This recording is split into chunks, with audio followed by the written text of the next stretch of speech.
மக்களே, நான் உங்கள் சுஜிதா. முருகப்பெருமானுக்கு கிழமைகள்ல செவ்வாய்க்கிழமையும் நட்சத்திரங்கள்ல கிருத்திகை நட்சத்திரமும் திதியில சஷ்டி திதியும் ரொம்ப ரொம்ப விசேஷமானது. அதுலயும் ஆடி மாதத்திலையும் கார்த்திகை மாதத்திலையும் தை மாதத்திலையும் வரக்கூடிய கிருத்திகை நட்சத்திரத்தை நம்ம முக்கோடி கிருத்திகை நட்சத்திரம் அப்படின்னு சொல்லுவோம். அதாவது இந்த 3 மாதங்களுமே கிருத்திகை நட்சத்திரத்துக்கு ரொம்ப ரொம்ப ரொம்ப விசேஷமானது.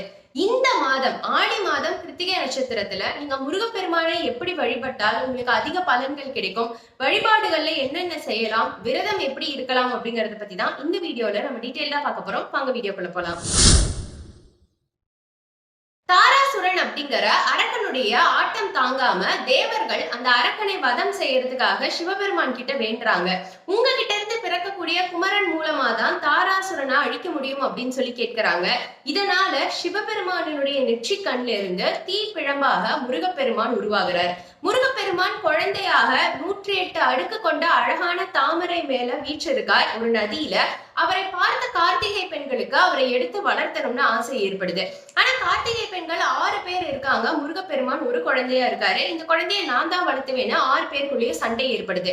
இதனால முருகப்பெருமான் 6 முகம் கொண்ட 6 முகனா மாறுறாரு. 6 பெண்கள் கிட்டையும் பால் குடித்து 6 குழந்தைகளா மாறி வளர்றாரு. பார்வதி தேவி அந்த 6 குழந்தைகளையும் ஆசையோட அன்போட கட்டி அணைக்கிறாங்க. அந்த 6 குழந்தைகளும் ஒரு குழந்தையாக மாறி முருகப்பெருமான் உருவாகிறாரு. இந்த 6 குழந்தைகளையும் கார்த்திகை பெண்கள் மிக அருமையா பராமரித்து வளர்த்தினாங்க அப்படிங்கிறதுக்காக சிவபெருமான் கார்த்திகை பெண்களுக்கு ஒரு வரம் கொடுக்கிறாரு. மாதம் மாதம் உங்களுடைய ஒரு நட்சத்திரம் வந்து அந்த நட்சத்திரத்துல முருகப்பெருமானை மற்றவர்கள் எல்லாரும் வணங்குவது மூலமா நீங்களும் சிறைப்படைவீங்க அப்படின்னு சொல்லி அவங்களுக்கு வரம் கொடுக்கிறாரு. இதனாலதான் மாசம் மாசம் வரக்கூடிய கிருத்திகை நட்சத்திரத்தை அன்னைக்கு கார்த்திகை பெண்களுக்கு நன்றி செலுத்தக்கூடிய விதமா நம்ம முருகப்பெருமானை வணங்குறோம். மாசத்துல 2 தடவை கிருத்திகை நட்சத்திரம் வரும். அதே மாதிரி இந்த ஆடி மாசத்திலையும் 2 தடவை கிருத்திகை நட்சத்திரம் வருது. ஜூலை 20ஆம் தேதியும் ஆகஸ்ட் 16ஆம் தேதியும் கிருத்திகை நட்சத்திரம் வருது. இதுல ஜூலை 20ஆம் தேதி வரக்கூடிய கிருத்திகையையும் நீங்க ஆடி கிருத்திகையாக எடுத்துக்கலாம். ஆகஸ்ட் 16ஆம் தேதி வரக்கூடியதையும் ஆடி கிருத்திகையாக எடுத்துக்கலாம். பொதுவா ஆடி கிருத்திகைக்கு திருத்தணி கோவில்ல மிகப்பெரிய விழா எடுத்து கொண்டாடுவாங்க. அதாவது காவடி தூக்குறது, அழகு குத்துறதுன்னு சொல்லி முருகனை பிரார்த்தனை செய்து திருத்தணி கோவில்ல மிகப்பெரிய திருவிழா நடைபெறும். இந்த வருடம் ஆகஸ்ட் 16ஆம் தேதி வரக்கூடிய ஆடி கிருத்திகையில தான் திருத்தணியில திருவிழா கொண்டாட போறாங்க. அதனால நிறைய பேர் அந்த அன்னைக்குதான் விரதம் அனுஷ்டிக்கிறதா இருப்பாங்க. உங்களுக்கு அந்த அன்னைக்கு சனிக்கிழமைங்கிறதுனால நிறைய பேர் வேலைக்கு போகக்கூடியவர்களா இருக்கலாம், நிறைய பேருக்கு நேரம் இல்லாம இருக்கலாம். இந்த ஆடி கிருத்திகை ஜூலை 20ஆம் தேதி வரக்கூடிய ஆடி கிருத்திகை ஞாயிற்றுக்கிழமை அன்னைக்கு வருது. அதுல நிறைய பேருக்கு விடுமுறை நாட்கள் இருக்கும். அதனால உங்களுக்கு நேரம் இருக்காது அப்படின்னா ஜூலை 20ஆம் தேதி வரக்கூடிய ஆடி கிருத்திகை அன்றே நீங்க விரதத்தை கடைபிடிக்கலாம். அப்படி நீங்க வீட்டுலதான் இருக்கீங்க, உங்களுக்கு நேரம் இருக்கும் அப்படின்னா ஆகஸ்ட் 16ஆம் தேதி வரக்கூடிய ஆடி கிருத்திகை அன்னைக்கும் இந்த ஆடி கிருத்திகை விரதத்தை தாராளமா நீங்க கடைபிடிக்கலாம். ஆகஸ்ட் 16ஆம் தேதி ஆடி கிருத்திகை மட்டும் இல்லாம அன்னைக்கு கிருஷ்ண ஜெயந்தியும் இருக்கு. அதனால வீட்டுல 2 விழாவை நீங்க ஒன்னா கொண்டாடுற மாதிரி இருக்கும். அதற்கெல்லாம் நேரம் இருக்குங்கிறத நீங்க பார்த்துட்டு பண்ணிக்கோங்க. இல்ல அப்படின்னா நீங்க இப்ப ஜூலை 20ஆம் தேதியே ஆடி கிருத்திகையை கொண்டாடுங்க. இந்த ஆடி கிருத்திகையில நீங்க விரதம் இருந்து வழிபடணும் அப்படின்னு நினைச்சீங்கன்னா 3 வகைகள்ல நீங்க விரதம் இருக்கலாம். அதாவது முன்னாடி நாள் பரணி நட்சத்திரம் இருக்கக்கூடிய நேரத்திலேயே உங்களுடைய விரதத்தை தொடங்கணும். அதாவது ஆடி கிருத்திகைக்கு முன்னாடி நாள் 19ஆம் தேதி இரவுல இருந்தே உணவை தவிர்த்து அன்னில இருந்தே விரதத்தை தொடங்கி கிருத்திகை நட்சத்திரம் முடிவு பெற்றதுக்கு அப்புறமா ஜூலை 21ஆம் தேதி காலையில தான் நீங்க திருப்பி சாப்பாடு எடுத்துக்கணும். அந்த ஒரு நாள் முழுக்க முழு உபவாசமா இருந்து விரதமா இருந்து நீங்க முருகப்பெருமானை வணங்கலாம்.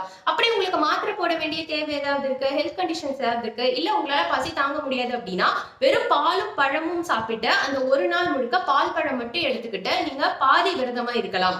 இல்ல அதுக்கும் உங்களால முடியாது, உங்களுக்கு பசியே சுத்தமா தாங்காது அப்படின்னா மத்தியானம் ஒரு வேளை உணவு மட்டும் எடுத்துக்கிட்டு உங்களுடைய விரதத்தை நீங்க கடைபிடிக்கலாம்.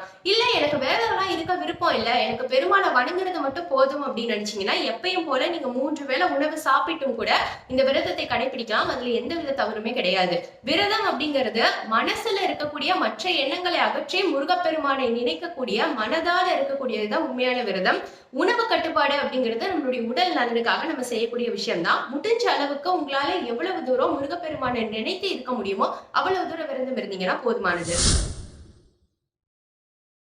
ஆடி கிருத்திகை அன்னைக்கு வழிபாடுகளை எப்படி தொடங்கணும் அப்படின்னா காலையில பிரம்ம முகூர்த்தத்துல, அதாவது சூரியன் வரதுக்கு 1 மணி நேரத்துக்கு முன்னாடி 5 மணி 5:30 மணியை பிரம்ம முகூர்த்தம்னு சொல்லுவோம். அந்த நேரத்துல எழுந்து வீட்டை சுத்தம் செய்து முருகப்பெருமானினுடைய படத்தை வைத்து அந்த படத்துக்கு அழகா பூ மாலை எல்லாம் சாத்தி அழகா அலங்காரம் செய்யுங்க. முடிஞ்ச அளவுக்கு காலையில சீக்கிரம் எழுந்துருங்க. இல்லைன்னா ஒரு 6 மணிக்கு 7 மணிக்குள்ளேயாவது இந்த வேலைகளை எல்லாம் செஞ்சிருங்க. முருகப்பெருமானுடைய படத்துக்கு பூ வைத்ததுக்கு அப்புறமா வீட்டுல விளக்கேற்றி எப்பவும் போல நீங்க செய்யக்கூடிய பூஜையை செய்க. முருகப்பெருமானுக்கு சொல்லக்கூடிய ஸ்லோகங்கள் உங்களால முடிஞ்சதெல்லாம் சொல்லுங்க. கந்தர் அனுபூதியா இருக்கலாம், கந்தர் அலங்காரமா இருக்கலாம், நிச்சயமா கந்த சஷ்டி கவசம் சொல்லுங்க, திருப்புகழ் தெரிஞ்சிருந்தா சொல்லுங்க. உங்களுக்கு முருகப்பெருமானுடைய ஸ்லோகங்கள் பாட்டுகள் என்னன்னு தெரியுமோ அது எல்லாமே சொல்லுங்க. அப்படி உங்களுக்கு பெருசா முருகப்பெருமானுடைய எதுவும் தெரியாது அப்படின்னா ஓம் சரவண பவ அப்படிங்கிற மந்திரத்தை மட்டும் 108 தடவை முடிஞ்ச அளவுக்கு பூக்கள் போட்டு அர்ச்சனை செய்யுங்க. இல்லைன்னா வாயால வெறும் ஜபமா சொல்லுங்க. 108 தடவை ஓம் சரவண பவ அப்படிங்கிற மந்திரத்தை சொல்லுங்க. எதுவுமே எனக்கு சொல்றதுக்கே டைம் இருக்காது அப்படிங்கிறவங்க பூஜை நடந்துட்டு இருக்கக்கூடிய வேலையில யூடியூப்லயோ இல்ல வேற எதுலயாவது கந்த சஷ்டி கவசத்தை பாடல போட்டு மட்டும் விட்டுருங்க.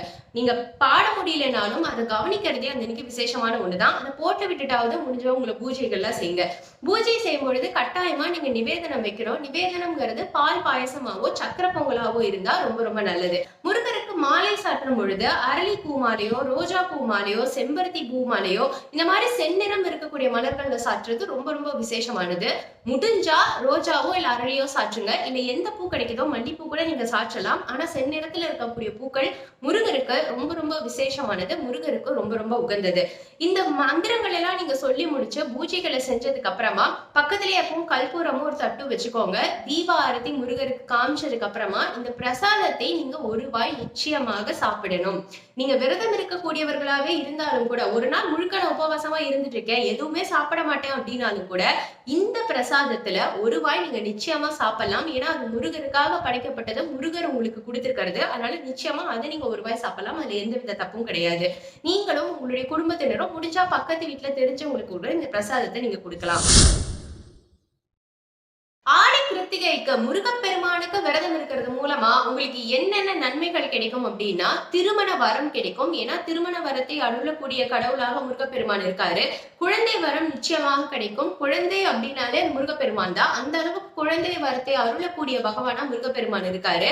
உங்களுக்கு பதவியில உயர்வு வேணும் அப்படின்னு நினைச்சாலோ இல்ல ஏதாவது நோய்கள் இருக்கு அப்படின்னு நினைச்சாலோ அதற்காகவும் நீங்க இதெல்லாம் செய்யலாம். ஏன்னா நோய்களை தீர்க்கறதுக்காகவே தனிப்பட்ட வகையில திருப்புகழ் பாடல்கள் கூட இருக்கு. அந்த பாடல்களை பாடி கூட நீங்க ஆடி கிருத்திகை விரதத்தை நிறைவேற்றலாம். உங்களுக்கு வாழ்க்கையில என்ன மேன்மை வேண்டுமோ எதற்காக நீங்க வேண்டுறீங்களோ உண்மையான பக்தியோட அதை வேண்டி முருகப்பெருமான் கிட்ட சமர்ப்பிச்சு இந்த ஆடி கிருத்திகைக்கு விரதம் இருந்தீங்கன்னா சீக்கிரமாவே உங்களுடைய வேண்டுதல்கள் நிறைவேறி உங்க வாழ்க்கையில நிறைய வளங்கள் வந்து சேரும்.